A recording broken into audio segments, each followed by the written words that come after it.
Senhor pela vida dos nossos irmãos.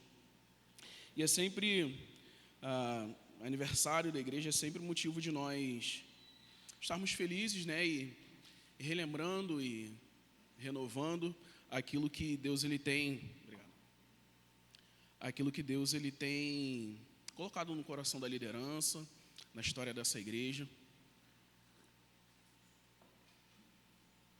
E eu queria compartilhar um texto com os irmãos que está no Evangelho de Jesus, segundo escreveu João, capítulo 17.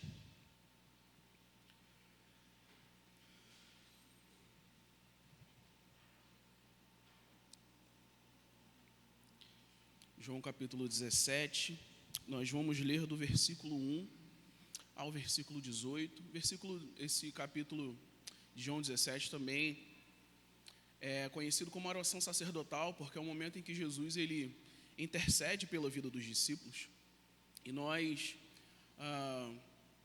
vamos fazer algumas reflexões sobre como esse texto fala com a gente, como igreja, nos dias de hoje. Diz assim: depois de dizer isso, Jesus olhou para o céu e orou: Pai, chegou a hora. Glorifica o teu Filho, para que o teu Filho te glorifique. Pois lhe deste autoridade sobre toda a terra, pois lhe deste autoridade sobre toda a humanidade, para que conceda a vida eterna a todos os que lhe deste. Esta é a vida eterna, que te conheçam, o único Deus verdadeiro, e a Jesus Cristo, a quem enviaste. Eu te glorifiquei na terra, completando a obra que me deste para fazer. E agora, Pai, glorifica-me junto a ti, com a glória que eu tinha contigo antes que o mundo existisse. Eu revelei teu nome àqueles que do mundo me deste. Eles eram teus, tu os deste a mim, e eles têm guardado a tua palavra. Agora eles sabem que tudo o que me deste vem de ti, pois eu lhes transmiti as palavras que me deste, e eles as aceitaram. Eles reconheceram de fato que enviei de ti, e creram que me enviaste. Eu rogo por eles, não estou rogando pelo mundo, mas por eles que me deste, pois são teus. Tudo que eu tenho é teu, e tudo que tens é meu, e eu tenho sido glorificado por meio deles. Não ficarei mais no mundo, mas eles ainda estão no mundo, e eu vou para ti. Pai Santo, protege-os em teu nome, o nome que me deste, para que sejam um, assim como somos um. Enquanto estava com eles, eu os protegi e eu os guardei. E eu os guardei pelo nome que me deste. Nenhum deles se perdeu, a não ser aquele que estava destinado à perdição, para que se cumprisse as Escrituras. Agora eu vou para ti, mas digo essas coisas enquanto ainda estou no mundo, para que eles tenham a plenitude da minha alegria. Dê-lhes a tua palavra, e o mundo os odiou, pois eles não são do mundo, como eu também não sou. Não rogo que os tire do mundo, mas que os protejas do maligno. Eles não são do mundo, como eu também não sou. Santifica-os na verdade, a tua palavra é a verdade. Santifica-os, assim como me enviaste ao mundo, eu os envio ao mundo. Sabe, irmãos, o Evangelho de João, os irmãos já devem ter percebido, né? Que o Evangelho de João ele é um pouco diferente dos outros evangelhos chamados sinóticos, né? Mateus, Marcos e Lucas. O Evangelho de João ele foca bastante nas glórias do Messias, de quem é Jesus, né? Na sua autoridade, na sua identidade. É por isso que no decorrer do Evangelho de João a gente vê Jesus periodicamente reafirmando quem ele é. Eu sou a luz do mundo, eu sou o pão da vida, eu sou a água, eu sou o caminho, eu sou a verdade e a vida. E é interessante que mesmo o Evangelho de João, ele trazendo as glórias e enfatizando na identidade do Messias, o Evangelho de João, ele tira um momento muito particular em que Jesus ele tem com os discípulos. Se a gente for analisar capítulos anteriores, a partir do verso 13, Jesus ele tem a partir do capítulo 13, Jesus ele tem um momento com os discípulos em que Jesus ele lava os pés dos discípulos. E aí você tem aquele momento da confissão ali com Pedro falando que jamais lavaria os pés de Jesus, Pedro falando que jamais deixaria que Jesus lavasse os seus pés. E Jesus ele fala: olha, se você não deixar eu lavar o seu pé, você não tem parte comigo. E aí a gente tem o capítulo 14 falando: não se turbe o vosso coração. A gente tem o capítulo 15 falando que Jesus, que ele era a videira verdadeira. E a gente tem o capítulo 16, Jesus ainda dando instruções aos discípulos, falando que o mundo os odiaria. E aí depois de todas essas instruções, a gente chega no capítulo 17, que é quando Jesus ele ora pelos discípulos. E aí, irmãos, lendo esse texto, eu não sei quem já teve a oportunidade de ler esse texto, mas eu não me lembro de ter lido, né, e ter olhado para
a cruz é sinal de derrota.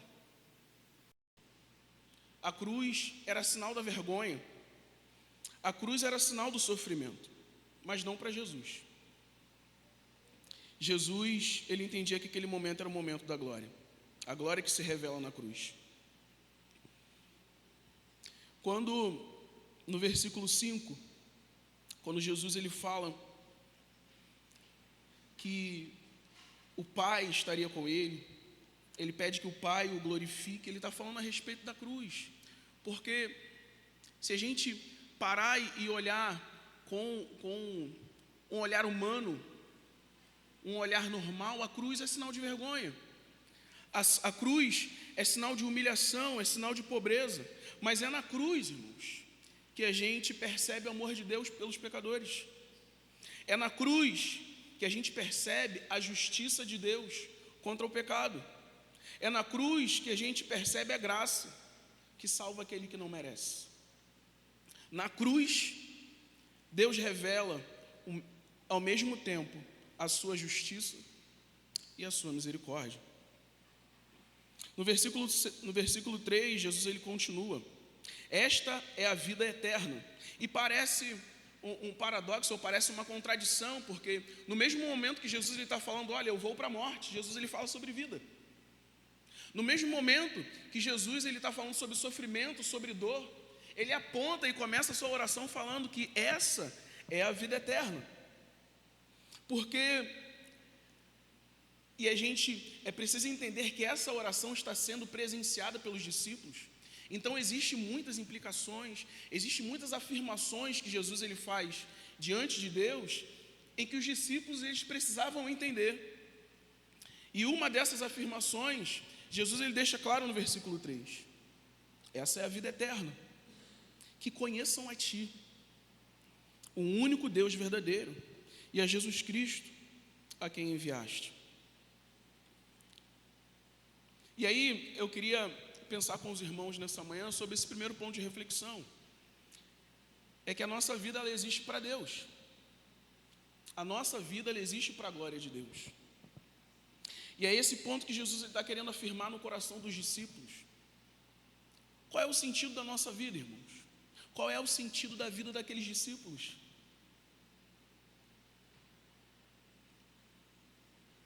Os planos que nós fazemos, os projetos que nós fazemos, o sentido da nossa vida, ele resulta em quê? O sentido da nossa vida, ele vem da onde? E Jesus ele fala, olha, a vida eterna, ela vem de Deus. E isso traz para a gente um aprendizado, irmãos, que quando Jesus ele chama os discípulos, né? E alguns vão dizer que a igreja ela não foi inaugurada naquele momento com os discípulos, mas ela estava ali sendo gerada. A identidade da igreja estava sendo gerada durante essas instruções, durante todos esses 3 anos em que Jesus ele esteve com os discípulos. De fato, a igreja ela só vai surgir a partir de Atos capítulo 2. Mas é nesse sentimento, sabe? É nesse foco, é nesse fundamento em que a igreja ela é construída, de que a vida ela começa em Deus, porque não existe outro sentido para o ser humano senão conhecer a Deus. Então a nossa vida como igreja, como discípulos, ela tem que resultar em quê? Em conhecer a Deus, o único Deus verdadeiro, e a Jesus Cristo, Filho, a quem enviaste. E é interessante quando a gente pensa em vida eterna, normalmente a gente assimila a vida eterna ao céu, né? A gente assimila a vida eterna àquilo que nós experimentaremos depois da morte. Mas note que não é sobre isso que Jesus ele fala num primeiro momento. Mas Jesus ele vincula a vida eterna ao único Deus verdadeiro. Então, irmãos, o céu ele só é o céu porque Deus está lá. Só é um lugar de maravilhas, de gozo e de alegria porque o próprio Deus reservou esse lugar para nós, para que tenhamos um relacionamento eterno com Ele. O que torna o céu especial não é o lugar, mas o único Deus verdadeiro, e seu Filho Jesus, a quem Ele enviou. Isso significa relacionamento, significa intimidade, comunhão com o próprio Deus. E isso muda a nossa visão como igreja, muda a nossa visão como cristãos, porque é sempre aquela grande questão de vivermos o agora, mas ainda não. Então se vamos passar a eternidade com Deus, num relacionamento com Deus, isso não é para pós-morte, mas é agora. Então Jesus ele nos convida, ele convida os discípulos a viverem um relacionamento íntimo e profundo com Deus, porque é somente através dele que nós teremos a vida eterna. E a nossa fé, irmãos, não é somente seguir regras, não é uma lista de certo e errado. A fé cristã, ela não é o simples fato de virmos à igreja ou participarmos das atividades, também faz parte da nossa identidade como cristãos. Não é confessar uma religião, A nossa fé não é aquilo que a gente fala, simplesmente. Mas a nossa fé, ela resulta numa pessoa. O Evangelho, ele é uma pessoa. A nossa fé, ela nos leva a um relacionamento íntimo e sincero com Deus. E muitas pessoas, e às vezes é o nosso caso, muitas vezes a gente procura significado para algumas coisas. Isso gera muita insatisfação, né? Acho que muitos de nós aqui, em algum momento, ou até nesse momento, está insatisfeito com algumas questões da nossa vida, quer seja família, trabalho. Às vezes a gente toma algumas decisões erradas na vida, né? E aí a gente colhe as consequências dessas decisões.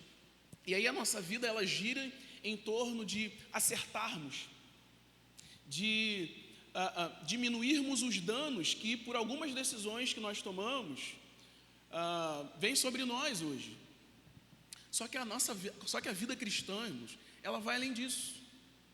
E é a grande preciosidade do Evangelho e da graça de Deus, independente dos nossos erros, irmãos, independente das nossas más escolhas, o Senhor, Ele nos chamou para sermos discípulos.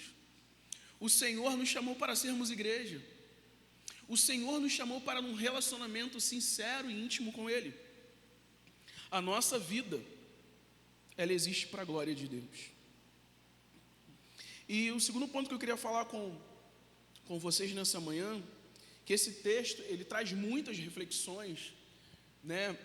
Dá para fazer uma série de mensagens só em cima de João capítulo 17, mas tem algumas lições superficiais que a gente tira do texto, que de fato Jesus ele mostra para os discípulos: olha, vocês têm que viver para a glória de Deus. A vida de vocês já não é mais de vocês, mas agora a vida de vocês é para a glória de Deus. Então, a segunda reflexão que eu queria trazer para nós nessa manhã é a respeito da nossa identidade, é de quem nós somos. Isso era muito forte, Jesus era muito enfático nesse ponto a respeito dos discípulos, e a gente vê isso muito em João capítulo 15, quando ele fala que eu sou a videira verdadeira e vós são os ramos. Então, quando a gente pensa numa árvore, não é possível que uma manga dê banana, né? Ao menos, né? Até onde eu sei, não é possível. Então, a percepção e a ideia que Jesus ele tem quando ele fala que ele é a videira verdadeira e os discípulos são os ramos, é que o mesmo fruto que havia na vida de Jesus deveria haver na vida dos discípulos. A mesma prática, e aí a gente entende o porquê. O ministério de Jesus, ele não era um ministério somente da cruz, não era um ministério somente de se entregar pelos nossos pecados, ainda que isso é muito importante para nós, nos redimir, nos reconciliarmos com Deus, mas Jesus ele também tinha um ministério com os discípulos, com a sua igreja sendo gerada, para que os mesmos frutos que Jesus ele dava, os discípulos também davam. E a partir do versículo 6, Jesus ele fala a respeito disso, olha, falando com Deus, né? Eu revelei o teu nome àquele que do mundo me deste. Eles eram teus, tu os deste a mim, e eles têm guardado a tua palavra. E é interessante, irmãos, quando Jesus ele fala da onde ele tira os discípulos, né? Olha, eu revelei o teu nome àqueles que do mundo me deste. Então, Jesus ele vem nas entrelinhas e fala o seguinte: olha, vocês eram do mundo. E aí, irmãos, eu acho que esse é o pensamento, se os irmãos puderem depois em casa, ler com mais calma, porque essa é a mesma percepção que eu tive. Enquanto eu lia o texto, eu imaginava aqueles discípulos ouvindo isso tudo e como eles absorviam as verdades que eram faladas por Jesus em conversa com o Pai. E quando Jesus ele fala: olha, tu me deste e eu tirei eles do mundo, e isso significa que do mundo nós já não somos mais. Nós já não somos mais do mundo. Jesus ele revela Deus aos discípulos. E agora, a realidade que eles enxergam, a verdade da vida daqueles discípulos já não é mais a verdade que eles viviam em outrora. Mas agora eles passam a enxergar a realidade de forma diferente. E é por isso que ele fala que o mundo iria rejeitá-los, porque já não era mais sobre eles. A vida, se lembra que nós vivemos, primeiro ponto de reflexão, nós vivemos para a glória de Deus. E se a nossa vida já não é mais nossa, nós já não vivemos mais para nós. E qual é a consequência daqueles que buscam viver uma vida diante do Senhor? Jesus, ele fala isso no versículo 14. Deles a tua palavra, e o mundo os odiou. E aí, irmãos, nós temos por prática sermos pessoas legais, mas o mundo vai nos odiar. E aí é interessante a gente fazer essa reflexão, é que o mundo, eles odeiam os discípulos, o mundo odeia a igreja, não é porque a igreja é a igreja, mas o mundo ele não odeia pelo simples fato de serem quem são, mas é por causa do nome que carregam, mas é por causa de quem eles representam. No Evangelho de João, o mundo muitas vezes significa o sistema do mundo sem Deus, porque esse mundo ele vive sem Deus, e o mundo ele rejeita Deus. Então, quando nós, como igreja, como discípulos de Jesus, nós vamos de contra esse sistema, ali um conflito, porque quando a gente olha para o mundo hoje, existe alguns princípios que não são princípios que nós aprendemos com Jesus, e possivelmente em algum momento da sua vida você foi vítima desse princípio: orgulho, poder, egoísmo. Quem nunca passou por uma situação de injustiça, estando certo? Quem nunca passou por uma situação de medo, por uma situação de impotência? Isso são resultados de um mundo que vive longe de Deus.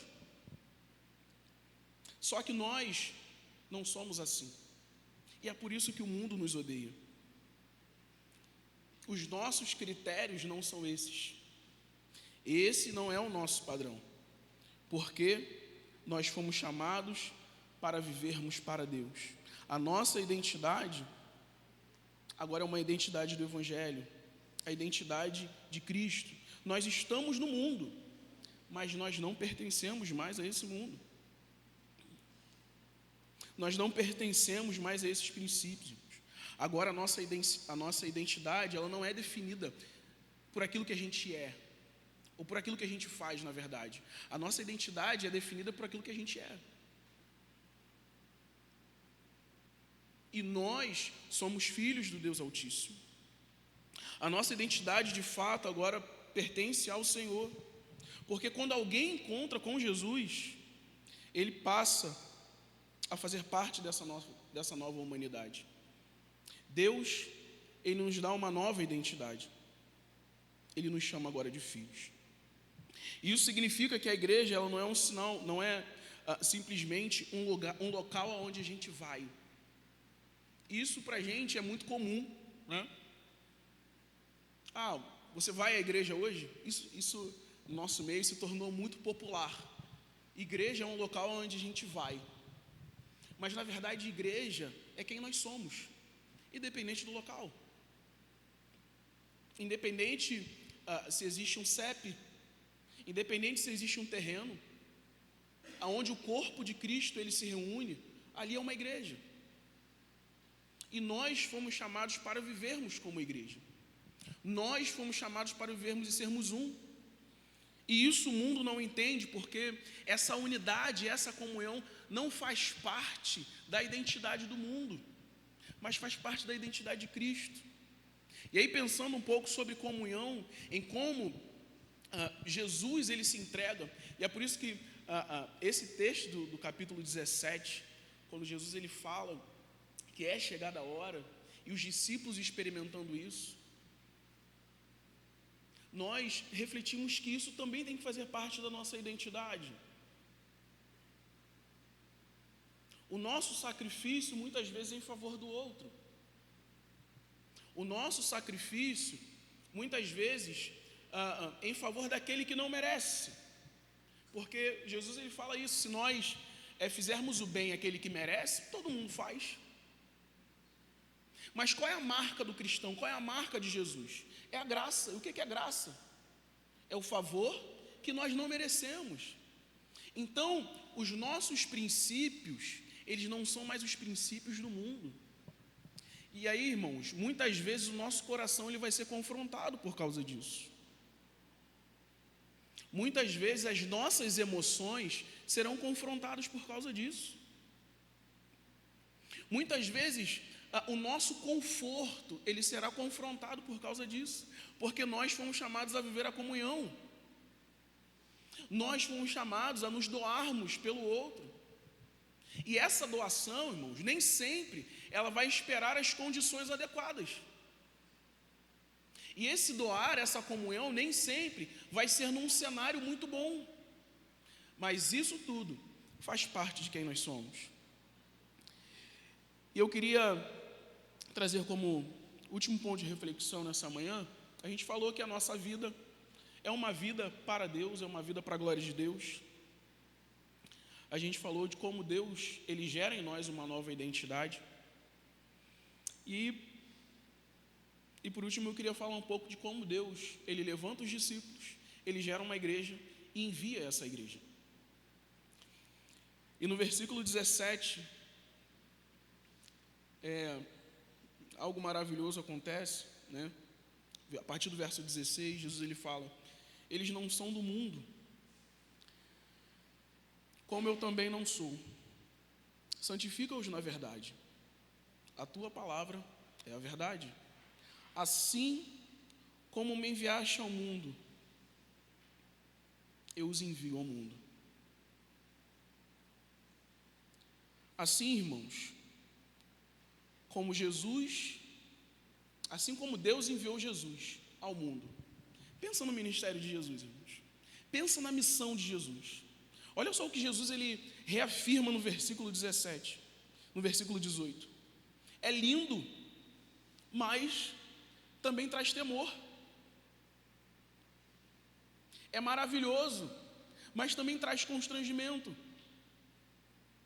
É sublime, mas também traz para nós incômodo. Porque a missão de Jesus, a mesma missão que Deus deu a Jesus, Jesus passa para os seus discípulos. Jesus ele passa para a igreja. E Jesus ele fala sobre como os discípulos, como Deus ele santificaria os discípulos nessa verdade, e a verdade é a palavra. E como Deus ele nos separa os discípulos, porque isso significa o verbo santificar, significa alguém que é separado. E como Jesus naquele momento, através dessa oração, ele separa os discípulos para Deus, para cumprir a missão que Deus ele quer, para cumprir o propósito de Deus. E perceba, irmãos, que como Deus, Jesus ele deixa explícito que esse chamado à santidade, esse chamado à separação, não é um chamado à alienação, não é um chamado para nós termos uma fuga da realidade, muito pelo contrário. Jesus ele fala: olha, eles não são do mundo, como eu também não sou. E assim como o Senhor me enviou, eu também os envio. A santificação, irmãos, ela é dada por Deus, não porque nós mereçamos, mas porque através de Jesus Cristo, Ele muda quem o velho homem é. Ele muda os nossos conceitos, as nossas percepções, as nossas vontades. Esse é o processo de santificação. E a gente só consegue se santificar através da palavra. E esse processo de santificação, irmãos, ele é extremamente necessário para cumprirmos a missão de Deus. Porque nós não conseguimos ir na nossa força, nós não conseguimos ir na nossa capacidade, nós não conseguimos ir nos nossos jeitos, mas é pela força do Espírito Santo, é pela força do Senhor. A igreja, ela é enviada, porque Jesus, ele não apenas salva, mas ele também envia. E aí é por isso que a gente percebe tanto tempo em que Jesus, ele passa com os discípulos. Um dos ministérios de Jesus, Jesus, ele salva o pecador, isso é nítido na cruz, paga o preço que nós não somos capazes de pagar. Mas existe também um outro ministério na vida de Jesus. Ele salva, e o que ele faz com esses salvos? Ele envia, para que deem os mesmos frutos que Jesus, ele dava. Jesus, ele foi enviado, irmãos, para revelar quem Deus ele era, para anunciar o reino e para trazer a salvação. Agora, os discípulos, a igreja, continua essa missão.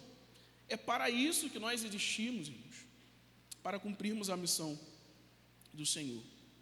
O Senhor nos chama a sermos uma igreja fiel ao Evangelho. O Senhor, ele nos chama a sermos uma igreja profundamente compromissada com a missão. E aí, irmãos, quando a gente fala de missão, a nossa tendência é pensar fora, ou é pensar em um contexto difícil. Mas a nossa missão, né, o pastor Felipe sempre falava isso no final do culto, a teologia do envio. Saiu daqui a missão, irmão. A gente saiu daqui, a nossa missão ela continua. E aí a gente pensa no nosso contexto de trabalho, e aí a gente pensa no nosso contexto de estudo, o nosso contexto familiar, porque Deus, ele nos chamou, irmãos, para nós não vivermos a nossa vida, mas a nossa vida é dele. O propósito de Deus em nós é que haja no nosso coração essa preocupação com o perdido. Aonde? Em qualquer lugar. Enquanto você faz uma prova de concurso, o seu coração, eles têm que estar ardendo pelo perdido. Enquanto você compra um pão na padaria, o seu coração tem que estar ardendo por essa missão. Enquanto você está no ônibus, o seu coração tem que estar ardendo por essa missão. Porque foi para isso que Deus, ele nos chamou, para sermos luz, para sermos seus discípulos, independente do contexto em que a gente esteja. E aí eu queria concluir com você nessa manhã, e pensar, né, é sempre bom, isso que eu falei no início, é bom a gente pensar sobre aniversário de igreja, né? E aí, é porque é uma alegria saber que Deus, ele tem sustentado o seu povo. E aí isso não quer dizer, irmãos, que a igreja que fecha, Deus não sustenta. Às vezes Deus fecha a igreja. Alguém que já foi na igreja de Éfeso, Laodiceia? Não? Esmirna? Essas igrejas foram fechadas. Mas glória a Deus, irmãos, porque o Senhor da missão, ele não perde o controle da história. E a gente louva ao Senhor por essa igreja, porque Deus, ele nos dá a oportunidade de sempre estar renovando, querido, a missão que ele nos deu, renovando o relacionamento com o Deus único e verdadeiro, renovando a identidade que ele nos deu através do teu Filho Jesus. A nossa vida existe para a glória de Deus, irmão. Não existe outro motivo para nós vivermos senão para Deus. Nós temos os anseios do nosso coração, nós temos os nossos objetivos de vida, nós temos os nossos sonhos, sim, mas isso tudo, irmãos, não é mais importante do que Deus, não é mais importante do que viver para nosso Deus. A nossa identidade, ela vem de Deus. Nós somos quem Deus nos chamou para sermos. Porque a partir da nossa identidade, Deus ele nos enviará para o mundo. E o mundo saberá, esse mundo mau, esse mundo que vive em trevas, esse mundo corrupto, que vive longe de Deus, ele vai poder saber que existe um Deus, que existe um Pai, e que existe muitos filhos que estão brilhando durante todo esse mundo, que estão brilhando não só nessa cidade, nesse estado, mas do outro lado do mundo. É uma multidão de filhos, é uma multidão de testemunhas. Esse nosso Deus, ele é maravilhoso, irmãos. E assim, irmãos, assim como nesse texto de João 17, Jesus ele ora não só pelos discípulos, mas Jesus ele ora por nós. Jesus ele não ora só por aqueles que estão aqui naquele momento, mas Jesus ele também ora por aqueles que viriam depois daqueles discípulos. E esse é o propósito de Deus em nós, irmãos. Que possamos, como igreja, entendermos essa missão. Cristo ele continua intercedendo por nós. Cristo ele continua conosco. E aí, isso nos traz esperança e confiança de vivermos uma vida diante do Senhor. É sabermos que aquele mesmo Jesus que estava com os discípulos morreu, sofreu, morreu, ressuscitou, mas não nos deixou órfãos. Ele está conosco através da pessoa do Espírito Santo. O Espírito Santo que cuida da sua igreja, que mantém a sua igreja, que aviva a sua igreja. Essa é a nossa esperança, porque não é por nós, mas é por aquilo que Deus ele fez através do teu Filho Jesus e tem manifestado através do seu Santo Espírito na igreja do Senhor. Eu queria orar com você nessa manhã. Senhor, nós queremos te agradecer, Pai, porque o Senhor é bom e a sua benignidade dura para sempre, Deus. Quero te agradecer, Deus, pela vida dessa igreja, Pai, que foi plantada aqui nesse bairro, essa igreja que tem vivido, ó Pai querido, e buscado um relacionamento profundo e sincero contigo, Deus. A nossa oração nessa manhã, Pai, que o Senhor possa renovar a cada dia, Deus, esse relacionamento, renovar a nossa identidade, renovar, Pai, esse sentido da missão em nós, ó Pai. Que tudo seja para a Tua honra, para a Tua glória, ó Pai. Que cada atividade que nós façamos, ó Pai, seja uma atividade que revele quem o Senhor é, Deus. Que tudo que possamos fazer, ó Deus, que todos os nossos planos, ó Pai, que todo o nosso projeto, ó Deus, sejam projetos e planos que revelem quem o Senhor é, Pai, que tenham a ver com o Senhor, que tenham a ver com a identidade que o Senhor plantou em nós, ó Pai, que tenha a ver, ó Pai querido, com a missão que o Senhor tem nesse mundo, ó Pai. Usa as nossas vidas, ó Pai, por bondade e misericórdia, para que este mundo saiba que existe um Deus que os ama, para que esse mundo saiba que existe um Deus que enviou o seu Filho para morrer, mas que ressuscitou e pagou o preço. Muito obrigado, Senhor. Muito obrigado pela Tua graça, Pai, que tem sustentado essa igreja. Muito obrigado pela Tua graça que tem sustentado as nossas vidas, ó Deus. Nós te agradecemos, porque o Senhor não nos abandonou à nossa própria sorte, mas tem enviado o Teu Santo Espírito para nos encorajar, para nos renovar, Deus, a cumprirmos essa missão e em todas as coisas glorificar o Teu santo nome. Muito obrigado, Pai. Nós te agradecemos por tudo. Amém.